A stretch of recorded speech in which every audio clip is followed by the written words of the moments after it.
Estamos de volta com o Gazeta Entrevista. Vamos continuar falando sobre infraestrutura, habitação, questões relacionadas à infraestrutura urbana com o secretário Tiago Caetano. Secretário, bom, eu vou lembrar aqui um problema, que é um problema de ordem política. Quando o ex-governador Jorge Viana teve interesse em projetar o então secretário das cidades, Raimundo Angelim, quer dizer, quando ele quis projetar Raimundo Angelim para ser candidato a prefeito de Rio Branco, ele colocou numa área chamada Secretaria das Cidades, que é uma área que projeta o gestor de forma muito mais forte, né, do ponto de vista político. O seu nome já está sendo cotado como um possível nome para se candidatar à Prefeitura de Rio Branco. Eu vejo que o tema lhe incomoda, mas isso aí o senhor vai ouvir muito daqui para frente. E não lhe tira a autoridade da responsabilidade que o senhor tem. Mas é uma situação que lhe incomoda hoje. Por quê? Então, eu acho que incomoda porque eu creio que na vida as coisas elas acontecem no seu devido tempo, as coisas elas são frutos de um trabalho, né? Eu me incomodo quando se tenta antecipar as coisas e a gente vê que, infelizmente, a gente tem que lidar com isso, nosso estado é muito politizado, mas eu não vejo com esse viés não, do governador querer projetar. Acho que o governador, graças a Deus, a gente teve sempre uma boa relação, né, desde o tempo do DENIT, ele enquanto senador, enquanto superintendente do DENIT, a gente conseguiu desenvolver juntos um trabalho muito bom na BR-364 para Cruzeiro do Sul, inicia muita coisa na BR-317, inicia muitos projetos juntos. Eu acho que esse nível de confiança, de trabalho, ainda mais na área de infraestrutura, é que nos respaldou para estar aqui, não foi pelo viés político. Obviamente que se tiver algo que acontecer, é lá na frente, é no futuro. Eu estou muito focado e não quero que ninguém me faça perder esse foco. Por isso que isso me incomoda. Eu quero focar no meu trabalho de hoje. Eu quero dar a resposta que a população precisa. A gente está falando de 800 milhões de investimentos. Você mesmo falou que não é fácil a gente viabilizar. Não estamos falando só em 800 milhões de investimentos. Estamos falando de mais de 15 mil empregos que vão ser gerados para a população.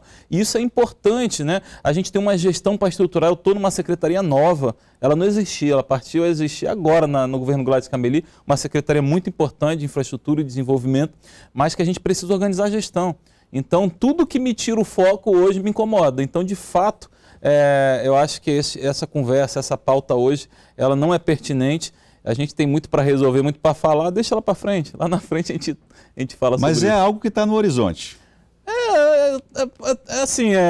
Acho que a estrutura do governo, nosso governador, em algum momento ele vai ter que se posicionar sobre isso, né? Mas eu acho que ele não é o momento, nem ele está pensando nisso. Lá na frente, quando ele se posicionar, a gente vai estar junto, porque deve vier aí. Se tiver que ficar no Estado, eu vou ficar sempre no Estado. Eu sou muito leal ao projeto do governador, porque eu acredito muito nesse projeto de desenvolvimento do Estado pelo meio da infraestrutura e do agronegócio. Então, eu estou muito focado nesse projeto. Se houverem outros projetos, lá na frente a gente conversa. Por falar em prefeitura, como é que anda o clima entre o governo do Estado do Acre e a Prefeitura de Rio Branco no que se refere à infraestrutura?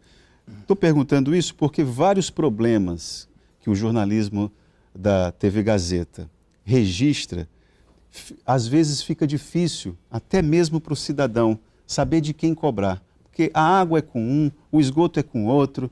E aí, isso quando está ali na rua, na comunidade, as pessoas não têm nem preocupação de saber de quem é o culpado por aquela situação, está daquele jeito, né? As pessoas querem o problema resolvido. Como é que anda o clima entre a Prefeitura e o governo em relação a isso? Então, eu vejo... Tá bom ou já foi melhor? Não, eu vejo o seguinte, todo início de gestão, as relações elas são construídas, né? A gente está numa fase de construção de relacionamentos, seja com as prefeituras, seja com os deputados, seja entre secretários, a gente está numa construção de relacionamento. Obviamente que a prefeitura tem um foco dela, está focado nos projetos dela, nós do Estado estamos focados no nosso projeto, mas eu acho muito importante que haja esse entendimento e esse alinhamento de ações da nossa parte do Estado, em especial da minha parte da infraestrutura. Nós estamos totalmente de portas abertas a qualquer tipo de parceria, ainda mais com a Prefeitura de Rio Branco, que é onde concentra a maior parte da população aqui do Acre. Então, assim, Eu digo que hoje não está da forma como poderia estar, melhor possível. Então a gente precisa aprofundar mais nesse relacionamento. Então deu uma piorada. Não, é porque são grupos políticos diferentes, né, então a gente durante 20 anos, essa situação que tu falou, de a população não saber diferenciar o que é atribuição do Estado do município, é porque durante quase 20 anos a gente foi governado, o Estado e a Prefeitura de Rio Branco, pelo mesmo grupo. Então muita coisa que era atribuição da Prefeitura, o Estado fazia, que era do Estado, a Prefeitura fazia. Então gerou uma grande confusão que agora a gente está tentando esclarecer e designar claramente quem é responsável pelo quê. Mas, obviamente, que como muda-se grupo político, tem outras visões, outras pretensões, cada um está com um foco diferente, é claro que as relações se afastam um pouco, esfriam-se. Mas da parte do governador, ele já se reuniu com a prefeita, acho que da parte da prefeita também, a gente está começando a construir relação. Então, a gente já fez uma parceria com a EMU para iniciar os trabalhos ali na Via Chico Mendes, na C40. Então, já tem um começo de parceria sendo criado, eu acho que a gente pode avançar cada dia mais. O Estado está à disposição de todas as prefeituras, em especial de Rio Branco, nós vamos buscar ajudar no que for possível a prefeita. E falando em prefeitura também, e aí a gente, no que eu vou perguntar agora, nós não podemos nos restringir à prefeitura de Rio Branco, a parceria entre o governo e as prefeituras é fundamental para a questão dos ramais. Bom, o verão está chegando aí, é o primeiro verão do Gladson Cameli no governo. Quais números o senhor poderia apresentar em relação a ramais? Que metas vocês têm? Você falou ainda há pouco que a meta era, em relação a obras inacabadas, era inaugurar uma obra por dia. Por semana. Perdão. Olha eu colocando uma responsabilidade onde não há. Uma obra por semana. E em relação a ramais, vocês também têm uma meta? Então, assim, em relação aos ramais, é mais complicado nesse momento a gente falar em metas objetivas como essa das obras, porque ela depende de vários aspectos. Ela depende da questão de projetos em alguns pontos. Por exemplo, a gente tem aquela tão dita emenda de 94 milhões dos ramais da bancada federal. Nós já perdemos esse dinheiro? Não, ainda de jeito nenhum. Nós estamos lutando ali com todas as forças. A nossa meta em relação a isso é concluir o projeto até o final do mês que vem, já apresentar a Caixa para que ela possa aprovar. E se Deus quiser, a Caixa aprovando rápido, a gente possa, ainda nesse verão, começar esses trabalhos. Mas a primeira meta é salvar o recurso para não perder. Em seguida, licitar e contratar rapidamente os ramais. Mas isso vai depender muito desse grau de celeridade ou não que a Caixa vai dar em relação à aprovação. Mas como é algo que interessa a todos, eu tenho certeza que vai ser feita uma força-tarefa para aprovar. Mas em paralelo a isso, a gente não pode ficar contando só com isso. A gente está buscando outras ações relativas a ramais. Uma delas é parceria direta com as prefeituras. Então a gente já está sentando com cada prefeito, vendo o que o prefeito precisa. Aí dificulta mais, né? Porque as prefeituras estão completamente sem estrutura. Né? Mas a gente está tentando ajudar, porque a prefeitura tem um papel importante nisso aí. A prefeitura, algumas já tem alguma máquina, outras não, umas têm estrutura melhor, outras não. Mas o que a gente quer? Disponibilizar máquinas para a prefeitura. Algumas elas ajudar a gente a levantar, que a maioria das máquinas estão com problema, a gente precisa de alguma coisa de manutenção. E também tentar disponibilizar combustível para poder rodar.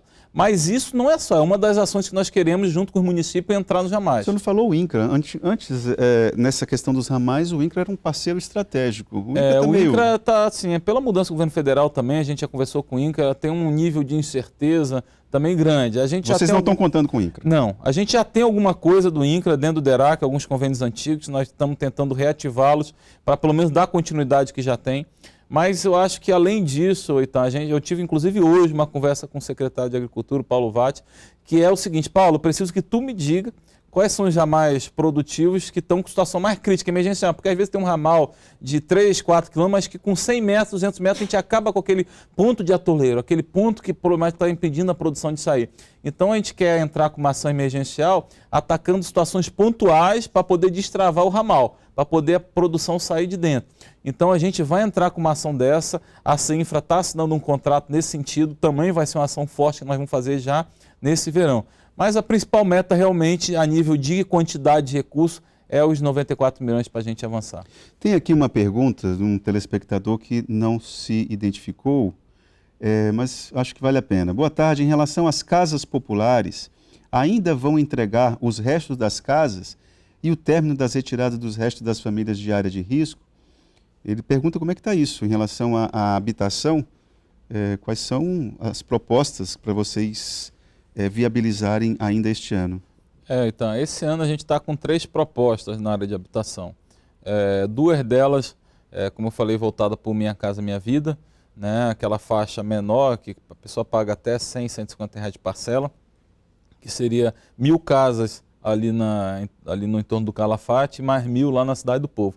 Mas isso está vinculado, na verdade, ao governo federal destravar os recursos do Minha Casa Minha Vida para a gente viabilizar. Então, uma das propostas já está no Ministério aguardando e outra está em fase de aprovação aqui para a gente encaminhar ao Ministério. Fora isso, tem uma terceira ação que é voltada para servidores públicos, que há muito tempo é uma reclamação muito grande que a gente está tendo, que não existe nenhum programa voltado para servidores públicos em relação à habitação. Então, a gente quer construir um conjunto de edifícios, de edificações ali próximo à Arena da Floresta, vários edifícios, né, para poder contemplar os servidores públicos. Em torno, nós estamos trabalhando de 250 a 300 unidades voltadas para servidores públicos, né, que também vai ser um grande empreendimento. E fora isso, hoje tem um grande problema então, que a gente está tentando construir com o Ministério Público, que lá atrás, em 2009, salvo me engano, foi feito um cadastro habitacional que gerou muita polêmica depois. Esse cadastro está muito defasado, ele está muito incompleto. O que a gente precisa construir junto ao Ministério Público para não deixar nenhum rito de irregularidade, nada? É um novo cadastro imobiliário. A gente precisa levantar todas as famílias que estão de fato em vulnerabilidade social, aquelas que têm baixa renda, que também estão precisando. Então a ideia é a gente construir isso junto ao Ministério Público e reconvocar para fazer um novo cadastro atualizado e com todas as informações, que na época pegaram poucas informações, que hoje a gente não tem nem informações mínimas para a gente poder contemplar uma família. Aí tem que estar ligando, indo atrás, para justificar dela ser contemplada. Rapaz, eu peguei aqui um puxão de orelha do José Carlos. Ele falou, olha, você não fez a pergunta que nós terminamos o bloco da 364. O que vai ser feito no perímetro urbano na BR-364? Então assim, a gente antes de sair lá do DENIT, né, fiquei até dezembro, graças a Deus a gente construiu um planejamento muito bem feito em relação às BRs. Por exemplo, eu deixei a 317 toda assinada com contrato de restauração, de ponta a ponta, da divisa do Amazonas até o Peru. A 364, a gente saiu de lá, estava em conclusão 2 projetos, um que era da divisa de Rondônia até a rotatória da Corrente e outro da rotatória da Corrente até Sena Madureira. Então a ideia é que esses contratos possam ser licitados esse ano. Por enquanto tem contratos de manutenção, são contratos menores, tapa-buraco, remendo, que não resolve o problema. Então o que vai resolver de fato esse contrato de restauração, eu acredito que eles devem estar sendo concluídos até o início do verão e deve ser licitado esse ano. Então a expectativa é que passe, especialmente os perímetros urbanos, não só de Rio Branco, mas de todas as cidades onde passa a BR, que eles sejam revitalizados ainda esse ano. A gente está acompanhando, ainda que um pouco mais distante, mas estamos acompanhando junto com o DENIT essas ações que são importantes na área de infraestrutura como um todo para o Estado.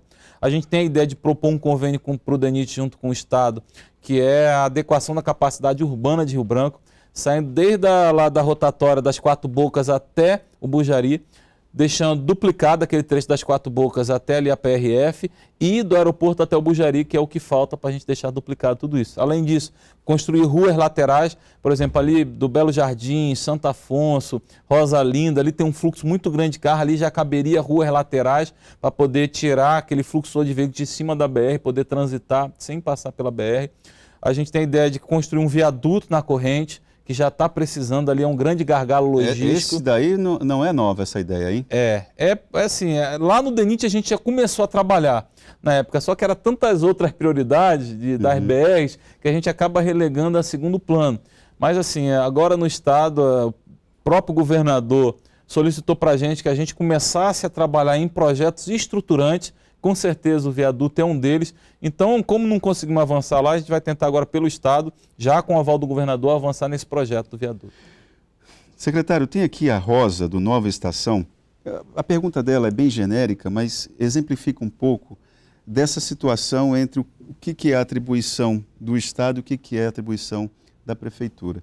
Ela fala que a cidade já teve muito mais bonita, já teve muito melhor cuidada e que agora é cheia de buracos, é uma cidade com problemas de iluminação. Teve uma outra pergunta aqui relacionada também à questão da iluminação pública, que eu acho que é uma situação que você poderia fazer uma reflexão aqui.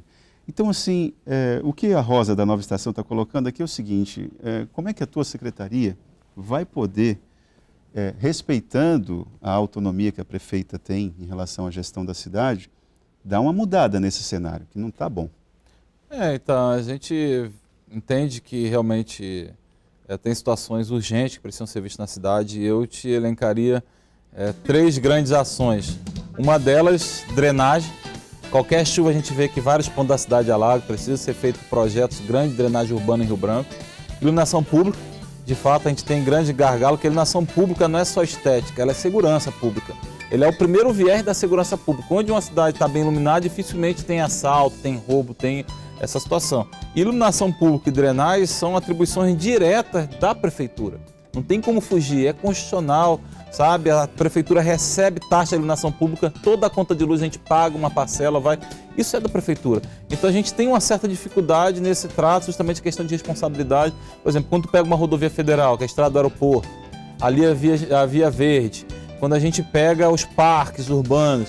Então, pelo Estado, lá atrás, em algum momento, ter cuidado, a Prefeitura acha que não é a sua atribuição, mas isso é uma atribuição constitucional. O Estado não tem hoje orçamento para fazer esse serviço. Então, a Prefeitura precisa assumir urgentemente essa parte. Fora isso, tem a parte de buraco da cidade, que eu acredito que a Prefeita tem um planejamento para isso, mas eu vejo hoje, talvez, mais urgente a ser trabalhado no município, e obviamente o Estado se coloca à disposição no que puder, é a parte de iluminação pública e drenagem urbana. Realmente, a gente precisa investir mais nisso.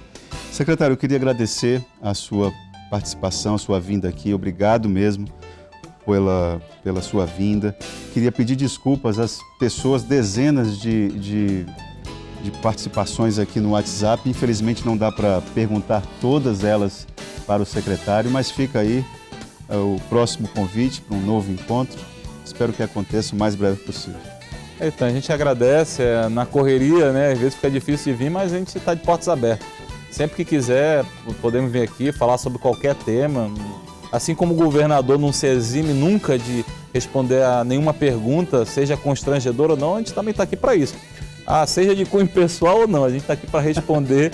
Eu acho que é importante a gente trazer luz à sociedade, ela entender a nossa dificuldade, mas entender também todo o trabalho que está sendo feito. A gente está muito otimista, a população pode acreditar na gestão do nosso governador Gladys Cameli, está buscando de todas as formas viabilizar investimentos e mudar o desenvolvimento do nosso estado. Obrigado mais uma vez. Gazeta Entrevista volta em instantes.